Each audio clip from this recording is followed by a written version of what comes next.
여러분 안녕하십니까? 지혜와 경험을 공유하는 손앵커의 더 책방의 손지혜입니다. 다른 사람들은 어떤 책, 무슨 책을 읽을까 하는 궁금증과 호기심에서 출발한 손앵커의 더 책방, 추천한 지인과 또 작가의 지혜와 경험을 공유합니다. 오늘은 지인편으로 태평양 노무법인의 박범정 대표께서 추천해 주신 미움받을 용기를 소개합니다. 태평양 노무법인은 중소기업의 노동법률, 인사노무 등 이 노동과 관련된 모든 문제들을 해결해 주시고요. 특히 박범정 대표께서는 여러 공익활동도 하시고 계시다고 합니다. 자, 미움받을 용기 2편. 을 소개해 드리는데요. 개인 심리학의 창시자로 알려진 심리학자 알프레드 아들러의 심리학을 다룬 책입니다.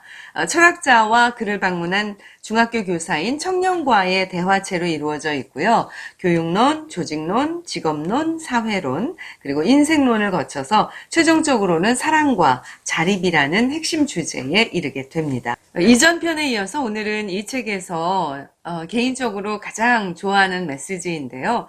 신학자인 라인홀드 니버의 기도인 이 내용입니다. 신이여 바라옵건대 제게 바꾸지 못하는 일을 받아들이는 차분함과 바꿀 수 있는 일을 바꾸는 용기와 그 차이를 늘 구분하는 지혜를 주옵소서 라는 내용이 저는 가슴에 이렇게 와닿더라고요.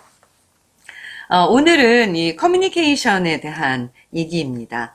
알프레드 아들러의 사랑과 진정한 자립에 대한 가르침을 전해주는 철학자와 그리고 중학교의 선생님인 청년과의 대화체로 이루어진 심리학 책이면서 또한 철학이 담겨 있는 책이기도 합니다. 오늘 이 방송분 이전에 만들어진 것도 꼭 보셨으면 좋겠어요. 왜냐하면 연결이 돼서 훨씬 더 재미있을 것 같습니다.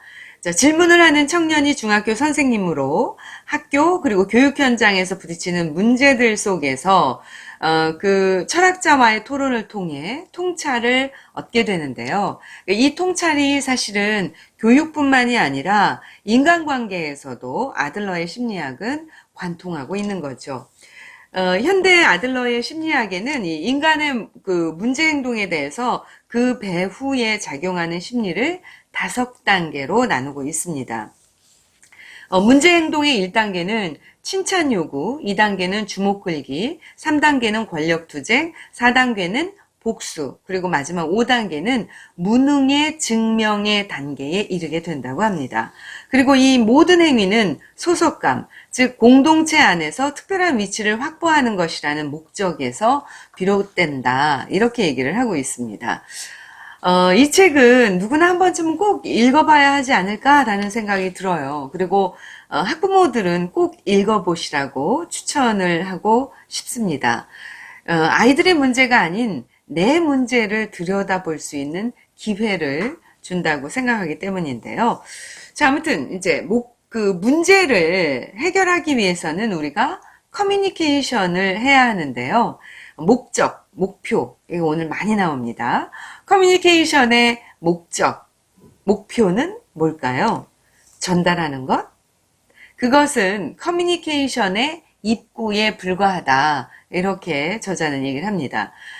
이 철학자는 커뮤니케이션의 최종 목표는 합의를 이루는 것이다. 이렇게 얘기를 해요. 근데 합의에 이르기까지 상당한 시간과 노력이 필요하다는 거죠. 그러니까 가정에서든 조직에서든 이 커뮤니케이션에 있어서 합의에 이르른다는 것은 결코 쉽지 않은 문제입니다. 참 어려운 일이죠. 그래서 이 철학자는 이렇게 얘기를 합니다. 바꿀 수 없는 것에 집착하지 말고 눈앞에 있는 바꿀 수 있는 것을 직시하라는 겁니다.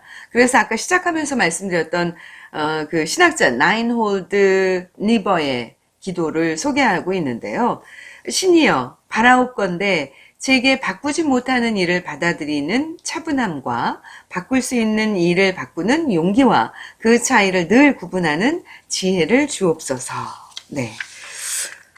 정리하자면 문제 행동에는 5단계가 있는데 이 문제를 일으키는 목적은 즉 나를 알아달라 라는 얘기입니다. 그리고 해결하기 위해서는 커뮤니케이션이 이루어져야 하는데 커뮤니케이션의 목표인 합의에 이르기 위해서는 지혜가 필요하다는 거죠.